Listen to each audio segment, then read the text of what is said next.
kuna mwimbaji alikuwa anaitwa Sarah Mbogo. One of her songs iko na imagery ya Sodom and Gomorrah. So at that time that was the first time kwa hiyo image, like kwa hiyo song, the music video, hapo ndivyo niliona two girls kissing. That was for the first time, and I knew that I was not the only person. I don't think it was to do with physical like traits, physicality. I think kulikuwa tu na vibe ambayo ilikuwa ina vibe na my inner being. But for me, ilikuwa tu another girl.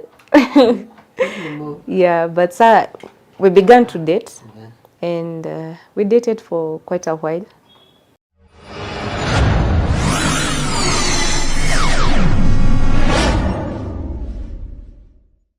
Welcome guys to our new episode on Afrospeaks. My name is Saddam Golicha. Today we're having an interesting conversation about our guest. She's not new to some of you. She has gone through a darker path, trying to move away from homosexuality and being born again to her rap life. Welcome. Hi, Nancy. Hi.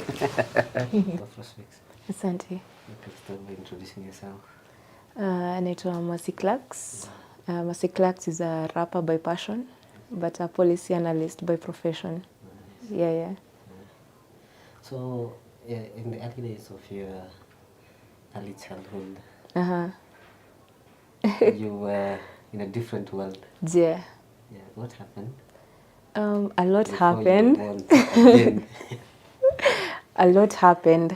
Yeah, you've actually said something that is very important. Before I was born again, because I was born gay at first. My first birth, like I was born gay. Yeah, and I realized that I was born gay. I had those homosexual attractions when I was 6 years old. Yeah, that's when I realized that for sure I have these homosexual attractions. Yeah. So you just got one day at the age of 6 and start to have feelings for... Yeah. Like, as human beings develop... The first phases of it. The first phases. There was this girl that was in our class. Nilikuwa nimempenda. And I knew that this was not like the normal love, like the girlfriend love. But this was like, it was something that was more. Huyo dem hadi sahi ninamkumbuka. Because like the love that I felt so affection for her. I felt like I loved her, but at that time I didn't like understand my attractions, but I knew that this was not the normal friendship thing. Yeah. All along you've been attached to other ladies, or it's on and off? I think it's been like I can't say that, kama wewe as a man, you're not attracted to all women, right? Definitely. So it was like that for me. So there were some girls that I used to be attracted to. Yeah. Are they also gay or? The ones that Ilikuwa kuna wenye walikuwa ilikuwa mutual, kuna wenye ilikuwa just me, and sometimes I used to keep those feelings for myself. How do you deal with it? The way I used to deal with it, it was a lot because at that time hakukuwa na hii LGBTQ thing. Ilikuwa the early 2000s. The LGBTQ haikuwa gain a lot of, yeah. So at that time I thought that maybe I'm the one who is weird. I'm the only one who has these feelings. I'm the only one. So I used to keep it for myself. Yeah. So ilikuwa tu hivyo. Primary nilianza kujua like I had these attractions when I was 6 years old. So I think I was in class 1. Class 1. Yeah. But at that time, at the same time, like there were 2 boys who approached me. and yeah, the same age. Nice. Hiyo time tu nilianza kujua that I had feelings for this girl. Ndivyo these two boys, because they were like around 10 years old. They approached me. They wanted me to have sex with them, and I told them no, because it was sinful. Because at that time nilikuwa like, my upbringing, I come from a Christian background. So my parents wamenifunza vitu, and walikuwa wananipeleka Sunday school and all. So there are things that I learned from Sunday school. And one of the things, I don't know, like, because Sunday school atufunza about sex, right? But at that time I had this close relationship with God. Somehow I knew that sex was bad, it was sinful. And so I told the boys no, because Mungu hataki. Mungu hataki. But down, you know, you're not attracted to them. Yeah, like hakukuwa na any attraction. There was no attraction. But the boys kept on insisting, they persisted. They didn't know why. Yeah, and I was 6 years old. So vile niliwaambia no, because Jesus hataki. Now they used the name of Jesus Christ now to like deceive me. They told me ati for Jesus, ndivyo Jesus sasa azaliwe. His parents, Joseph and anaitwaje, Mary. Joseph and Mary, that they engaged in sex, so that Jesus Christ could be born. Yes. And I thought, whoa, kuna kuanga hivyo. And I was like, maybe it's a good thing. Maybe I should try it. And I did. So that is how I engaged in sex with the two boys. And it continued until when I was in class 4. I'm a 5 hapo hivyo. So Yeah. So, but at this, like, hakukuwa na any attraction to boys. Hakukuwa na any attraction to guys. No attraction. But we used to have sex with the two. Is completely different. Yeah. Like, ilikuwa, it was, I don't know. I can't explain it. Yeah. Did your parents know about your situation at that particular time? No, they didn't. Somehow, I think because of having homosexual attractions, I learned how to keep things for myself. Yeah. The boys, tuliendelea to have sex with them until when I was in class 4. At that time now, my mom told me about, you know, how to engage with guys like the boys. Because at that time, that's when I began my menstrual cycle. Yeah, that's when I began my periods. And now my mom now used to like counsel me, don't do this with boys. Because at that time, nilikuwa very close with boys. I was a tomboy. I used to love to play bano. I don't know if you do you know. I used to play bano. I used to ride bikes. I used to play like football. Yeah. So at that time, mom now told me that kuna vitu zingine sasa utabidi nimepunguza. And man, nikienda shule, now that's when we began to be taught about sexual reproductive and CRE now about these sexual things. And now I got to understand about what I was actually doing, because I was just doing out of ignorance and out of the deception of the enemy through the boys. So to keep myself from continuing with the sexual engagements, nilijifungia kwa nyumba. So, and I'm an only kid, nilijifungia kwa nyumba. So the only thing that I could do, nikitoka tu shule, ninarudi nyumbani, nina watch TV, and then cycle inarudia. Hakuna mambo na boys. Sasa mambo ya nje niliachana nayo. Because saa niliona wow. So there, like kuna deception huko nje. And plus I have these attractions. Attractions hazikuacha. Even though niliacha ku engage with the boys sexually, the attractions continued. And jusa nilikuwa nimejifungia kwa nyumba. I used to just watch TV and listen to music. So there was this particular time nikiwatch TV, kuna mwimbaji alikuwa anaitwa Sarambogo. One of her songs iko na imagery ya Sodom and Gomorrah. So at that time, that was the first time kwa hiyo image, like kwa hiyo song, the music video, hapo ndivyo niliona two girls kissing. That was for the first time, and I knew that I was not the only person that I had these feelings. Sa shida ni the two women like walichomwa At the end. Yeah, at the end. Oh. So it's the story of Sodom and Gomorrah. So niliona tu nini fire coming from above and ikawachoma, and I knew, wow, so hata hii kitu ni mbaya. I was like, sawa. Poor me. You did stop? Or? I didn't, because it's attractions. Yeah. How can you stop? You know, like like the engagements that I had with the guys, I could stop it because it was something that santasemaji. Unajua attraction iko within. You cannot, like, at that time I didn't have the skill of controlling myself.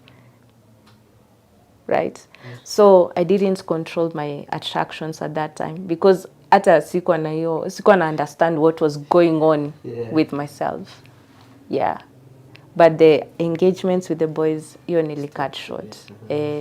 So the feelings continued, the attractions towards girls continued, even though I didn't want them to continue. They were there. Sikuweza kuzitoa. Unajua kama ingekuwa kitu tu natoa hivi, ingekuwa at least easy. Unaona? But sasa kitu tu iko ndani yako, how so iliendelea kubuild on, and I think the first time nilijaribu kuiondoa, it's when I was in class 8 after now doing the KCPE. Nilijaribu kuokoka ndivyo the feelings ziishe, and haikuisha. You know, class 8 it's the transition from primary to high school. Now high school ni all girls and it's boarding. So I knew that hapa kutakuwa na shida. So I really wanted first my relationship with God, because I used to love God at that time. At that time God alikuwa ananiongeleshea, because God haezi kusnob. Kama haezi snob shetani, haezi kusnob. So tulikuwa tunaongea na God. But sa shida ilikuwa tu this one thing, homosexual attractions, which persisted. But after now doing my KCPE, ndivyo sasa nilijaribu kuokoka. Kulikuwa na altar call, I went uko mbele nikaokoka. Afterwards I got baptized with water. Yeah. But so sasa, I'll take you back to class 4 again. Yeah. From class 4 to class 8. Yeah. You've not seen anyone in particular at that period? You stopped seeing the boys? Yeah. You completely changed and closed yourself in the house, or you went ahead and, Yeah, I completely enclosed myself. And at that time sasa to shift from where we used to live tukaenda another place. So the friends, sikuwa na friends. Yeah, and I was now introverted. Niliji enclose. But sasa when I go to school, kuna madem. When I go to church, kuna madem. So there were specific girls that I used to be attracted to, but sikuambia. So it was something that ni mimi tu nilikuwa najua. But yeah. So high school. So I tried my best. Kuokoka. Yeah, it failed miserably. It failed. What happened? Whoa. Form 1, girls were there. The class was all girls. So many of them. Thousands of them. Yeah. So I could choose, I don't know how, my inner being could choose some girls so that I can be attracted to them. I don't know how that, I don't know about that sexuality, because it's something that you're attracted to. Like, you don't choose who you're attracted to, right? No, I don't. You don't. Hata mimi at that time, I never chose who I wanted to be attracted to. But there's But there was certain an type of women attraction. that you cannot go for. Yeah, at that time. What type of women would you go for? Whoa, at that time. Yeah. I don't think it was to do with physical, like, traits, physical, like, physicality. I think kulikuwa tu na vibe ambayo ilikuwa ina vibe na my inner being. Yeah. Was it just on your side or both parties at that? Form 1, it was just on my side. Only on my side. But sasa tukifika form 2, ndivyo nilianza kurap. And I used to rap ndivyo nitoke from that mentality ya you know, at least nikuwe na other things that I'm doing. Nitoke from just focusing on education and girls. So I began now to rap in school. Sasa shida ni watu wengi, you know, the scope grew. The scope of people who knew me grew. So kuna watu wenye walikuwa kama mimi now began to be attracted to me. Na kuna wenye sasa it was mutual. So wenye tulikuwa mutual, tulianza sasa to have the sexual engagements with girls when I was in form 3.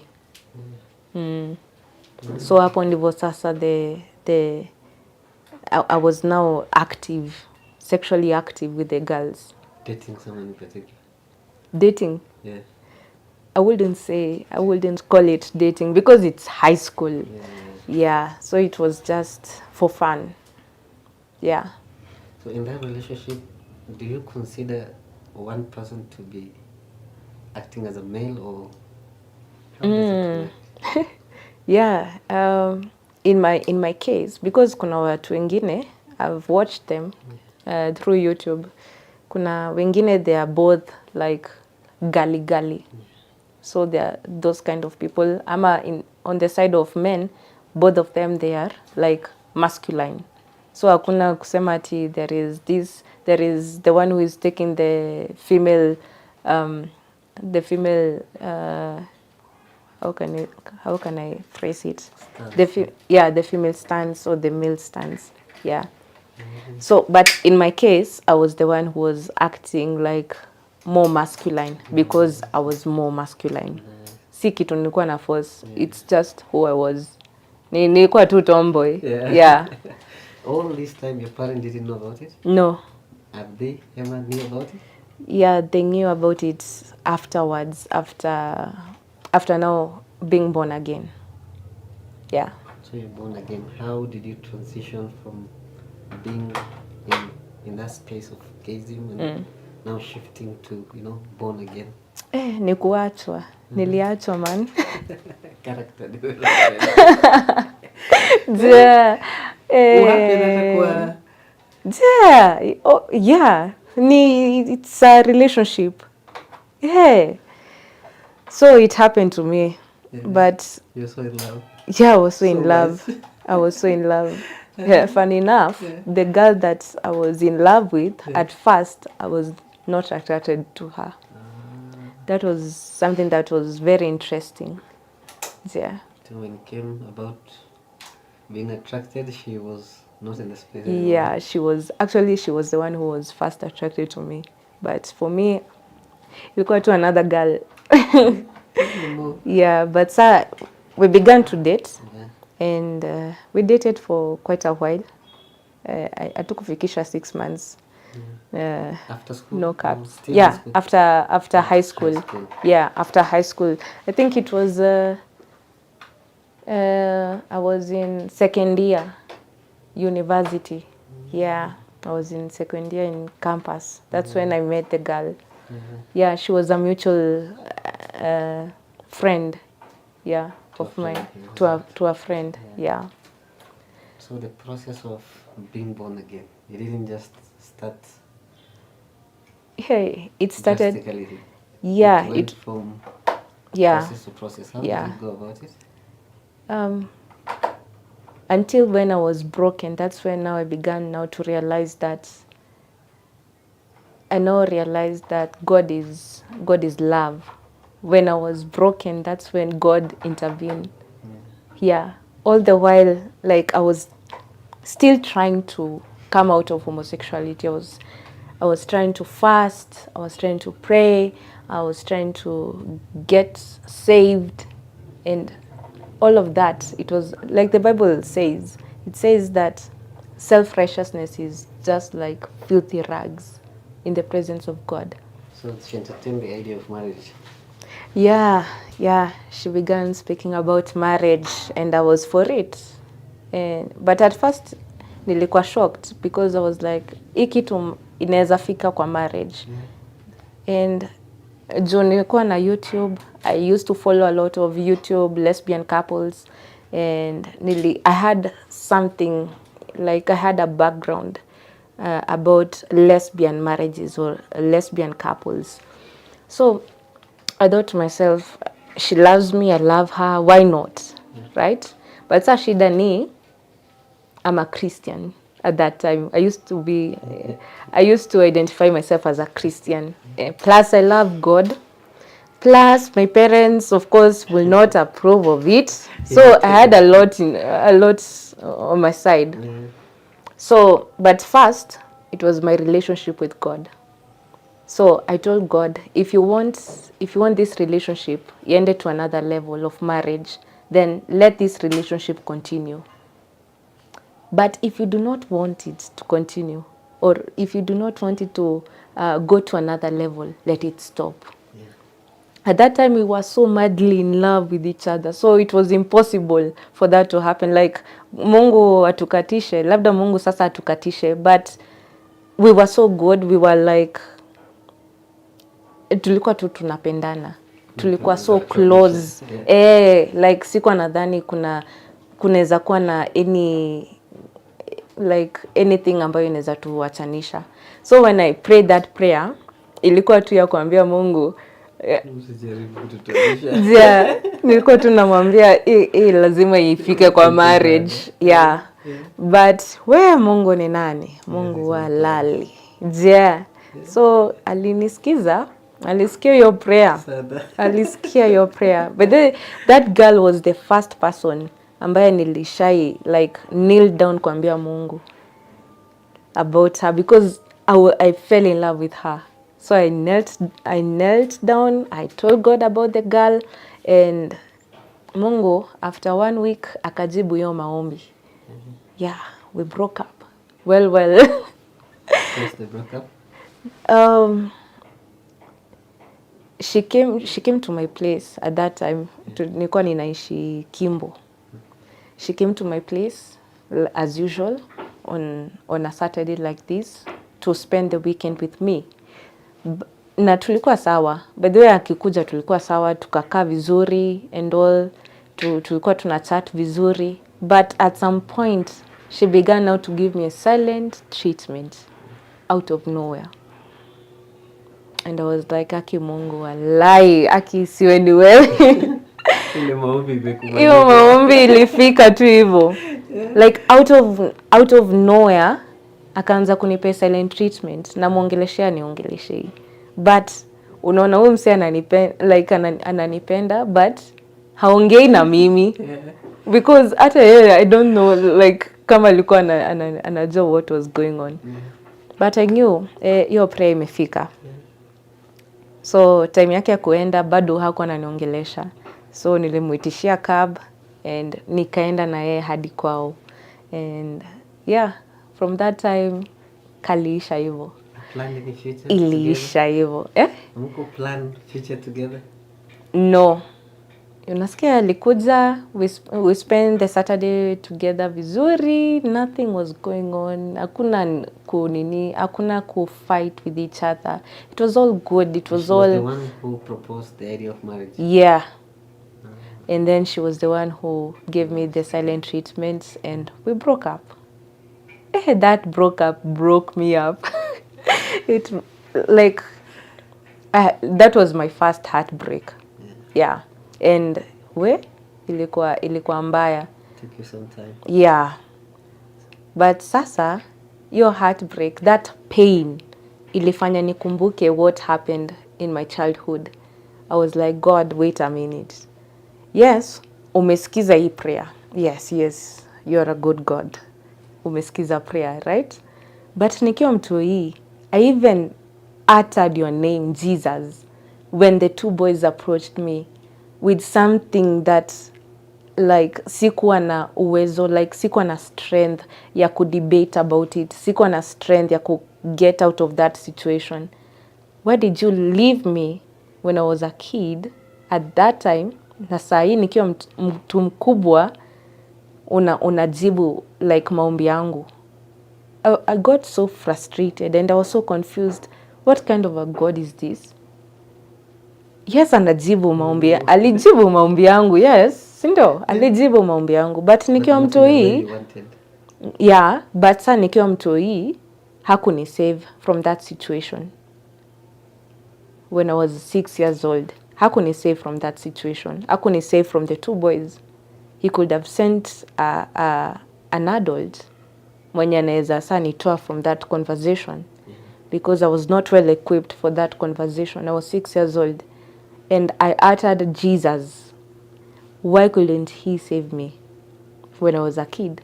So that did not make sense. Hata kama yes, at this particular point in time alijibu maombi yangu, that's good, that's Gucci, but mbona nikiwa mtoia huku ni save au kujibu maombi vile umejibu sahi haraka. So hiyo ilini frustrate sana. And ilini frustrate and I told God, I won't say that you do not exist. I know you exist because we speak. I know you exist. But now mimi kuendelea na hii relationship na wewe, I can't, because I don't trust you. I told God that I don't trust him, and now like declare my independence from him. That's what I did. Took you long to go back to God, or I was like, mimi na Mungu hiyo imeisha, your relationship, it's done. Till now? No. Came a point. Yeah. So after declaring my independence from God, within 1 week, like I think it was after some days, and then within this specific week, nilikuwa involved in accidents. Nikatekwa nyara. I got hijacked. And what is that thing that happened? Oh, like sasa after now kwenda kwa polisi kuambia about, nimetekwa nyara, my phone iliibiwa through that occasion. So nilienda kwa police to make my statement. Yes. And now the police began now to haunt me. Ati sasa mimi nimeteka mwingine nyara. So it didn't make sense. Yeah. But sasa nilienda huko na my dad and another friend of my dad's. Yeah, but sasa your issue ikakuwa cancelled. But now nikakuwa involved in an accident. Of course, sikuumia in any way. And the hijacking thing ilikuwa so bad. Tuliachwa in the middle of nowhere. Naona Key West. Ushaifi? Is it Key West? K Road. Ushaifika K Road? Yeah. Niliachwa huko peke yangu na dem mwingine mwenye sasa tuli hook up na yeye after now the girl. Tuliachwa huko peke yetu at the middle of the night. We don't know where we are. We do not have phones. Nothing. And yet God, kuna vile tu God ali orchestrate like that situation, tukatoka from that situation. Yeah. But sasa after that nilijua sasa nika Mungu anataka ni dedi. Yeah. alikuwa, because now I've declared my independence from God, so niliona ni kama Mungu anataka like kuniua, you know. So nikasema acha nitoke Kimbo niende home, kama ni kukufa acha nikufie nyumbani, but mimi mambo na Mungu mimi nimeachana nayo. So siko afraid of the hellfire because I knew that is where I will go. And I was like, sawa, bring it on. But this God is not to be trusted. I cannot trust him. I will not go back to him. So let hiyo hellfire. Sa shida ni, I used to rap. At that time nilikuwa nimetoa ngoma kadhaa. And there was a pastor mwenye alikuwa ameni invite kwa kesha yake. Alikuwa anataka niende ni rap. So nili ignore that message, nili blue tick because mimi nimeachana na God. Mbona sasa niende kesha? Yeah, no, I don't want it. So shida ni nikienda home, my parents were getting ready to go for that specific kesha. Yeah. So I knew because I'm an only kid, pastor atauliza wazazi yako wapi mtoto na mtoto wako nyumbani. So just for the respect of the pastor and my parents, nilienda. I had to go, but I never went for God. So nikiwa huko, nikiwa saa kesha, nilienda nikaketi chini. Then the I don't know if you're acquainted with the program, the church program. Inakuanga praise, worship, vitu zingine alafu preaching, right? So nikaenda praise, watu wanarukaruka, watu wana sweat, watu sasa nilisikia tu hiyo environment ni mbaya. It wasn't conducive for me because siko na feel the presence of God. So nilikuwa tunaangalia watu, sasa mnadu time ya worship wanalia. So niko like, akia watu, if they only knew who God is. Your God. Hata siwezi mulilia. So that is where my heart was at that time. Nilikuwa tu completely cut off from God. Nilikuwa tu, sitaki huyu Mungu. So I never felt the presence of God. But shida, like after, juu ya hiyo environment haikuwa conducive for me, nilitoka and then nikapigia the girl that mwenye tulikuwa hijacked naye, nikampigia nikamwambia hata si feel presence ya Mungu, si feel anything, why am I even here? Like nilikuwa tu ninataka kumwambia what was going on in my mind. And nikarudi and I found the church, they were all settled down. Now kumekuwa like it's silent, it's quiet, and hakuna sweat, hakuna hiyo nini. Yeah, so hata mimi nikaketi and I was just waiting for my turn to rap and niende home nilale because it was kesha. Before I got the chance to rap, Mungu tu alikuja kwangu tu, mali tu nimekaa. The presence of the presence of God ilikuja, and I felt it and I knew it because I was well acquainted with the presence of God. I knew when God was with me. So nilifeel your presence imerudi. And then akaanza kuniongeleshea, akaniambia if you won't accept me now, you will never accept me. Because of how my heart was. It was so bad. It was so bad. It was at the worst place. Like nilikuwa tu chini. Sikuwa nataka anything to do with God. Yeah. So God alinishow, if you're not going to receive me now, you'll never receive me. And I was like, okay. But sasa sikuwa totally invested with what he was saying. But I was totally invested with the presence, the peace, the joy, the love. This is the environment, manze. This is, the presence of God is freedom. Nona, where the Spirit of the Lord is, there is freedom. That is, ili preoccupy my mind at that time. Like, this is the presence of God at this time. Like, sitaki kutoka kwa hii presence, hata kama si understand why God did whatever he did ama whatever he didn't do. I will understand it later, but mimi sitaki kutoka kwa hii presence. That is what, like, hiyo ndivyo ilikuwa my thoughts at that particular time. But sasa when God told me that, I told him, mi nimejaribu kuokoka, nimetry kuokoka, imefail. Nimejaribu kutoka homosexuality, imefail. But sasa God aliniambia, do not worry about it, just accept me, hiyo ingine niachie. That is what happened. Na hiyo ingine nilimwachia, nilimuaccept, and life continued. Yeah. Never dated anyone again? Never. So your parents... Let me not say never, because there was a particular point in time nilianguka. Yeah. As a human being, we Yeah. should. Yeah.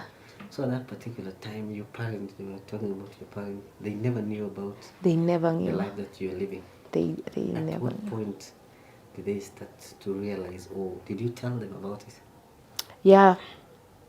But first I told my dad about it. Hiyo time nilikuwa nikaa kutakuwa na marriage. At that time niliambia dad, I think I'm gay. And there was silence in the room. Yeah. But saa alinishtua na nini na swali yake, kaniuliza, hata hakuwa like hakuwa angry. Yeah. Aliniuliza, but gay sini ya mwanaume? Like sini the men who are supposed to be gay. Yeah. So it doesn't make sense. And at least, but yeah, nikamwambia sawa, yes, I think I'm a lesbian. Yeah. And akaniombea, and we never talked about it. Your mother didn't know? He didn't tell her? I don't know. Hiyo ni yake. I don't know. Mi ilikuwa tu nimwambie, akaye akijua like ninamletea dem, si boy. Like nitamletea a wife, like my wife, yes. Not my husband. Akange tu akijua.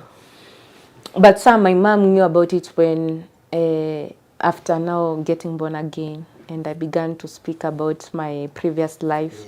Yeah. And yeah, alijua.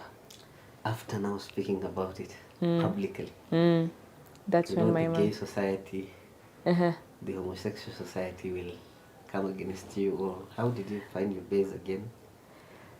Well, it was so hard. It was hard because my friends, most of my friends waliniacha. Most of my friends from the world and also from the church waliniacha. So it was hectic. It was, to accept God si hivi. Haitaki roho rahisi.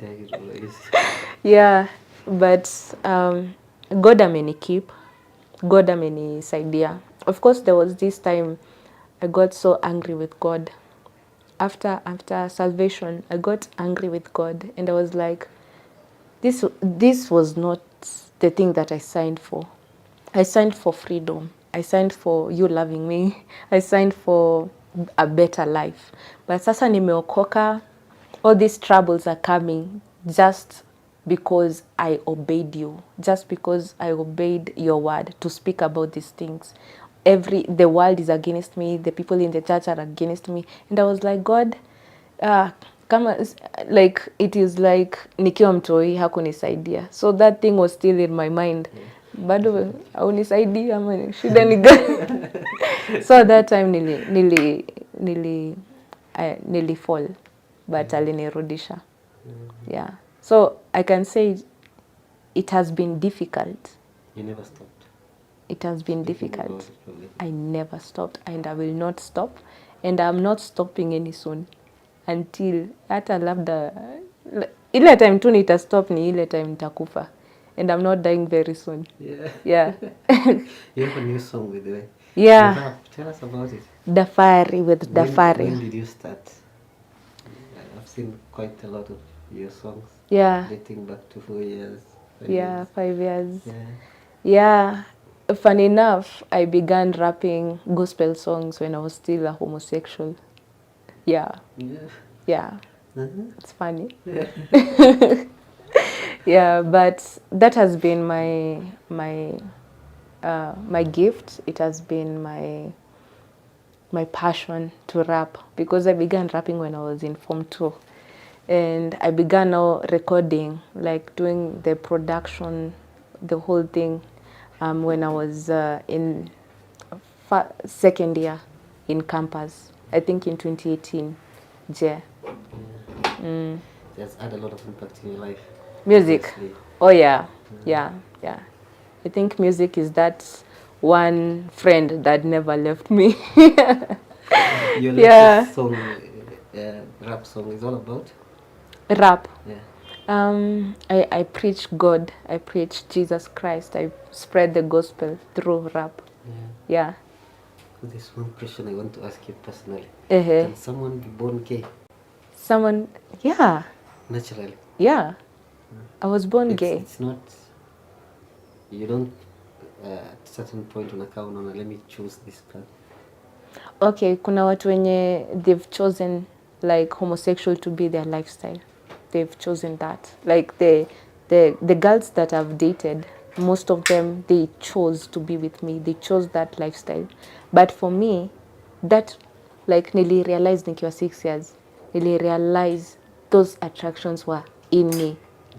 And of course, at first, I never thought that somebody could be born gay. But vile nilianza sasa kufanya my research, there are a lot of things that inafanyanga wase waingie into homosexuality. There is early sexual engagement, like my story. Kuna wengine like just by being tomboy, most of the tomboys are lesbians. Yeah, but there are some who are not lesbians, so sitaki kuwaeka wote into one group. Yeah, so kuna wenye wakiwa tomboy, and most of the people that are tomboy ni wenye they were rejected at birth when they were in the womb. So kama mimi nilikuwa msichana, si ndio, kwa womb ya mamangu, but my parents wanted to have a son, so I was kind of rejected at the womb. So there was this thing, there was the early sexual engagement, there was the being rejected at womb, and also kuna watu wengine, what can I say, being perverted, the spirit of lust pia inafanyanga msee akuje kwa the homosexual lifestyle. And also because now the homosexual lifestyle is like the in thing. It's like the real deal in our society right now. Most of the people, they have chosen that direction. So mimi nikiangalia life yangu nilikuwa tu ninatik. Mtu akisema it's because of this. I'm here. Yeah, because of this. Yeah, ni mimi. By the way, you're talking about me. Yeah, it's because you were rejected. Yes, I was rejected at birth. So there were a lot of things that nilitik. Nilikuwa ninaenda nikitik in my life, because now sasa ni lazima research, and nikitik, like, it's tuseme ka kukua rejected at birth, I spoke with my mom about it. Kama ni spirit of lust, nilienda kwa wazee wakaniombea. Kama ni what else, early engagement in sex, I have. And what I did to like cancel, niliambia Mungu, me, I've forgiven the boys, I've forgiven myself because of lack of knowledge, and also I do not understand why you didn't like help me at that time. So I forgive myself and I allow you to help me understand why. Right? So at that time, saa hiyo niliachia Mungu. But sasa shida, even after kukua born again, the feelings were still there. The attractions were still there. And I was like, God, I've done everything. Kama ni kuambia wazee waniombe, nimewambia. Kama ni kuforgive the people that deceived me into engage in sex, mimi nimewasamehea. What else do you want from me? Why is this still here? Why are the attractions still in me? So these are the questions that I began to ask God. And there was this time nilikuwa nasaidia wazazi in their shop kuuza and all. So there was a show that was going on, a TV show, and kulikuwa na a woman leader who is, I think, in the pastoral, and she was asked by teenagers, are there people who are born gay? And she said yes. So hata mimi sikuwa najua, let me hear about what this lady is saying. And she began to explain why she said that there are people who are born gay. She said gayism or homosexuality is sin. And the Bible says that everyone was born in sin. So, yes, there are people who are born gay. Not in the essence that, you cannot explain it biologically. But spiritually, because of sin, there are people who are born gay. Because gayism is sin. Yeah. So, how should we solve that issue of being born gay? It is only by being born again. This time, being born by God Himself. Yeah. And like the second birth can only happen when you receive Jesus Christ. Yeah. So born again, no homosexuality. Would you find yourself in the next few years? Married? And then, Do you I find plan to myself. have kids? Oh, yes. Actually, those are my prayer points. Yeah. So I'm looking forward to being So married. future suitor who is looking at you right now? Ehe. Asiogope? Asiogope. Asiogope. You're ready? Yeah. Yeah. Inakaa weird, but Yeah. yeah, asiogope. Yeah. But I'm looking for a godly man, a godly person who is in God. Yes. And who loves God. Yeah. Yes. What are your future plans now? My Speaking future. against homosexuality, are you going to continue with the same route, or you plan now to move out of limelight? I'm going to continue with it until when God tells me to stop, or until when God tells me come. Yeah. So I'm going to continue with it. I'm going to speak about it until the children they are going through these homosexual attractions. Now they can understand what is going on in them, because everybody after Adam and Eve sinned, everybody partook of that sin. And the only way to come out of the sinful nature, it is by receiving Jesus Christ. That is the only way. He is the only way, actually. Yeah.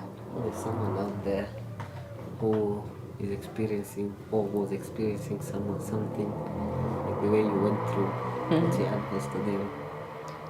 Focus on Christ. Put your focus and your trust in Jesus Christ. He's the only one who knows why you're here, why you're suffering the way you're suffering, why you suffered the way you suffered. He's the only one who can bring you out of that suffering and restore you into your own original purpose and path. Yeah. Jesus Christ to the fullest. Thank you so much, Jonesy. Asante. We really appreciate having a conversation with you. Thanks. Viewers able to reach you? All my social media platforms, Mercy Clarks. Yeah. I speak about homosexuality, so I put a lot of content there. And also I rap, so you can also find my music, Mercy Clarks. Yeah. What's your phone number? My phone number 0719 403 330. JJ.